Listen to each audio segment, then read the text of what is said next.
اعوذ باللہ من الشیطان الرجیم بسم اللہ الرحمن الرحیم۔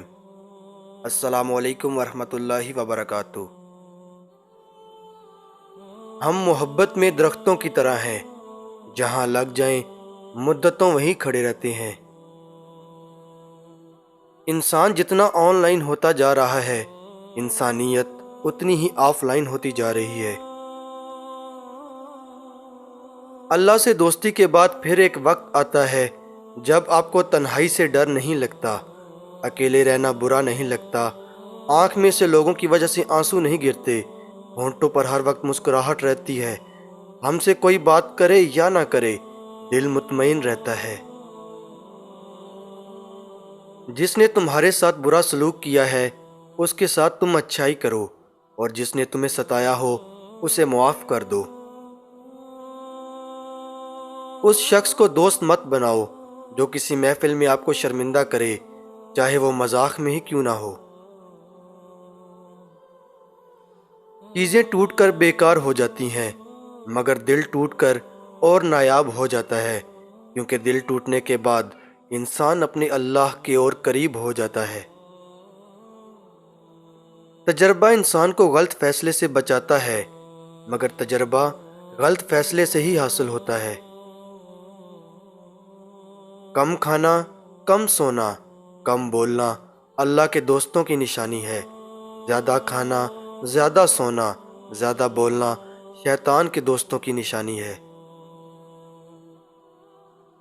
زندگی سے ضد کرنا چھوڑ دو، کچھ صلے اس جہاں کے لیے نہیں ہوتے۔ سبھی خواہشیں اس دنیا میں پوری ہونے لگیں تو پھر اگلے جہاں کے لیے کیا باقی رہ جائے گا؟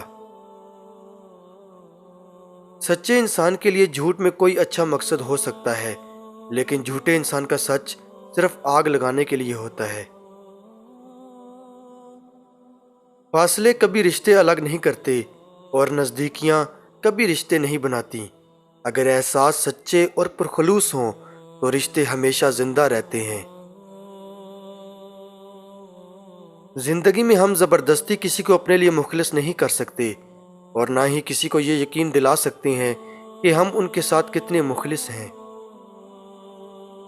گھر میں چھوٹی چھوٹی باتیں تو ہوتی رہتی ہیں، اور پرسکون زندگی گزارنے کے لیے ان باتوں کو نظر انداز کرنا اور ایک دوسروں کو برداشت کرنا ہی اصل رشتے نبھانا ہے۔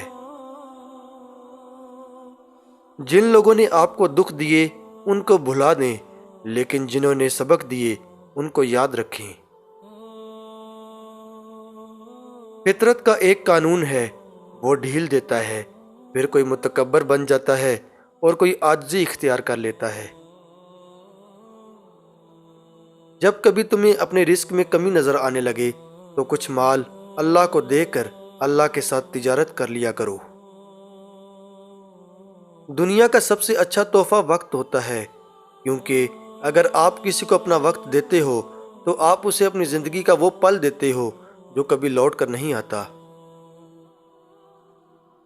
اور جو میری یاد سے منہ موڑے گا تو اس کی زندگی تنگ ہو جائے گی۔ سورہ طٰہٰ۔ خاموشیاں اس وقت بولتی ہیں جب الفاظ چپ ہوتے ہیں۔ درد سب کے ایک جیسے ہیں، مگر حوصلے الگ الگ ہیں۔ کوئی بکھر کر مسکراتا ہے تو کوئی مسکرا کر بکھر جاتا ہے۔ زندگی میں ہمیشہ وہ لوگ پرسکون رہتے ہیں جو پوری نہ ہونے والی خواہشات سے زیادہ ان نعمتوں پر شکر ادا کرتے ہیں جو انہیں پروردگار نے عطا کی ہیں۔ اپنے ہاتھ سے کی ہوئی نیکی اور دوسرے سے سرزد ہونے والے گناہ کا تذکرہ کسی سے نہ کرو، یہ تمہارے کردار کا امتحان ہے۔ بچہ جب بڑا ہو جاتا ہے تو اس سے پنسل لے کر قلم اس لیے دیا جاتا ہے تاکہ وہ سمجھ جائے کہ اب اس کی غلطیوں کو مٹانا آسان نہیں ہوگا۔ اگر تم محسوس کرو کہ تمہارا دل سخت، جسم کمزور اور رزق کم ہو رہا ہے تو جان لو کہ تم اس کام میں ملوث ہو جو تمہیں نہیں کرنا چاہیے۔ معاف کرنے سے انسان کا اپنا وزن ہلکا ہو جاتا ہے، نفرتیں اٹھانا کب آسان ہوتا ہے۔ کبھی کبھی مرنے کے لیے زہر کی ضرورت نہیں پڑتی، حساس انسانوں کو تو رویے ہی مار دیتے ہیں، اور یہ موت بڑی اذیت ناک موت ہوتی ہے۔ لوگ اکثر نرم لہجوں سے کتنی سخت بات کر جاتے ہیں کہ ان کے لفظوں کی تپش بھولنے میں ایک عمر لگ جاتی ہے۔